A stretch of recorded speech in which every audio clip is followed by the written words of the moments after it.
আসসালামু আলাইকুম। RS news channel 24 বিডিতে আপনাদের স্বাগতম। সঙ্গে আছি আমি মোহাম্মদ রেজাউল হলাদার। প্রথমে আসি দেশের খবর। বাংলাদেশের আইনশৃঙ্খলা পরিস্থিতি উন্নতির জন্য যৌথ বাহিনীর ভয়ঙ্কর অভিযান, ডেভিড হান্ট, সাঁড়াশি এবং আরও বিভিন্ন ধরনের অভিযান নামানো হয়েছে। বিস্তারিত আগামী 4 সেপ্টেম্বর থেকে অস্ত্র উদ্ধার অভিযান পরিচালনার জন্য সশস্ত্র বাহিনী, পুলিশ, র্যাব, আনসার, বিডিআর সহ সারা দেশে বিভিন্ন দল থেকে যৌথ বাহিনীর এক ভয়ঙ্কর ও বিশেষ অভিযান নামিয়েছে, যা বাংলাদেশের আইনশৃঙ্খলা পরিস্থিতি নিয়ন্ত্রণে আনার জন্য। কেননা বাংলাদেশের বর্তমান যে পরিস্থিতি চলছে, ডাকাতি, চুরি, রাজহানি, দোকানপাট এবং বিভিন্ন জায়গায় এই রাজহানি ডাকাতিগুলো অপকর্মগুলো চালাচ্ছে এবং এই অপকর্মগুলো কারা চালাচ্ছে, কেন চালাচ্ছে, এটা বাংলাদেশের মানুষ বুঝতে পারছে না। এবং বাংলাদেশের আইন শৃঙ্খলা পরিস্থিতি বর্তমানে এতটা অবনতির দিকে চলে গেছে যে দেশে এত অরাজকতা কিভাবে সৃষ্টি হচ্ছে, এটা কোনো বিশেষ কারণে বা বিশেষ কোনো দলের লোক কিনা তা খতিয়ে দেখার জন্য বাংলাদেশের সরকার doctor Mohammad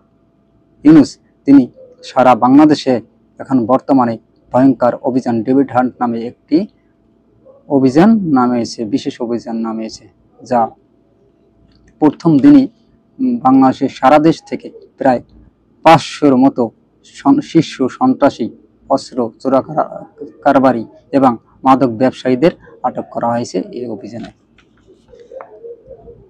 operation David hunt একটি বিশেষ অভিযান যা বাংলাদেশের সরকার কর্তৃক 8 ফেব্রুয়ারি 2025 সালে শুরু হয়। এই অভিযানের মূল উদ্দেশ্য হলো দেশব্যাপী সন্ত্রাস দমন।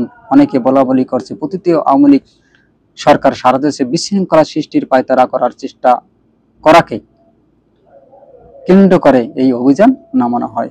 এই অভিযানকে সবাই স্বাগত জানিয়েছে এবং এই সাবেক প্রধানমন্ত্রী পতিত সরকার শেখ হাসিনা তিনি ছাত্র জনতার গণ অভ্যুত্থানে যখন দেশ ছেড়ে পালিয়ে যান, তখন তিনি তাদের নেতাকর্মীর উদ্দেশ্যে বলেন যে দেশে বিশৃঙ্খলা সৃষ্টির পায়তারা করো এবং দেশে বিশৃঙ্খলা সৃষ্টি করো, যাতে তারা বর্তমানে সরকার থাকতে না পারে। এই জন্য তার নেতাকর্মীরা বিশৃঙ্খলা একটা সৃষ্টির পায়তারা চালিয়ে যাচ্ছে।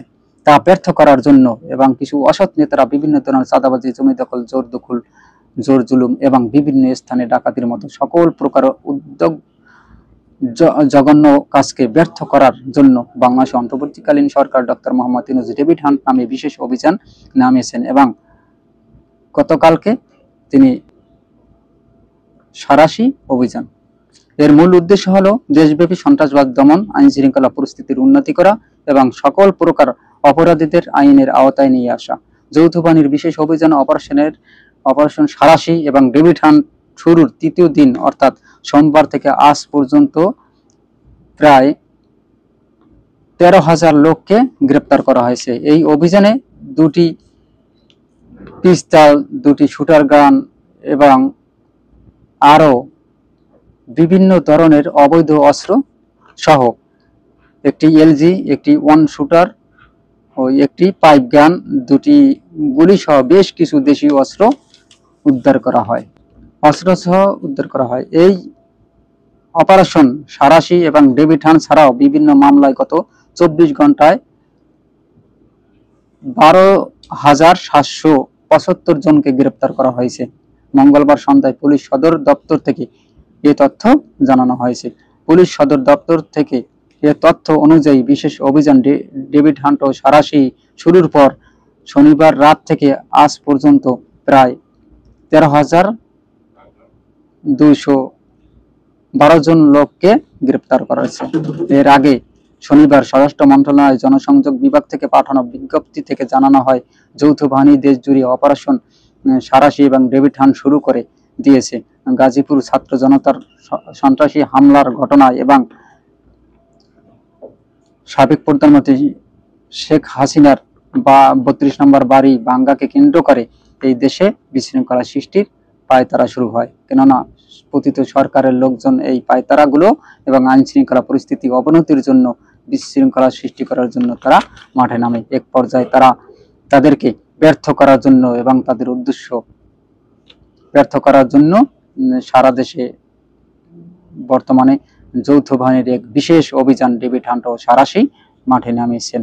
এতে স্বরাষ্ট্র উপদেষ্টা লেফটেন্যান্ট জেনারেল অবসরপ্রাপ্ত মোহাম্মদ জাহাঙ্গীর আলম চৌধুরী ঘোষণা দিয়েছেন, দেশে যতদিন পর্যন্ত ডেভিড মুক্ত এবং এই অপরাধীদের না ধরা পর্যন্ত এই অভিযান অনবরত চলতে থাকবে। আজ এ পর্যন্তই। আসসালামু আলাইকুম রহমতুল্লাহি ওয়া বারাকাতুহু।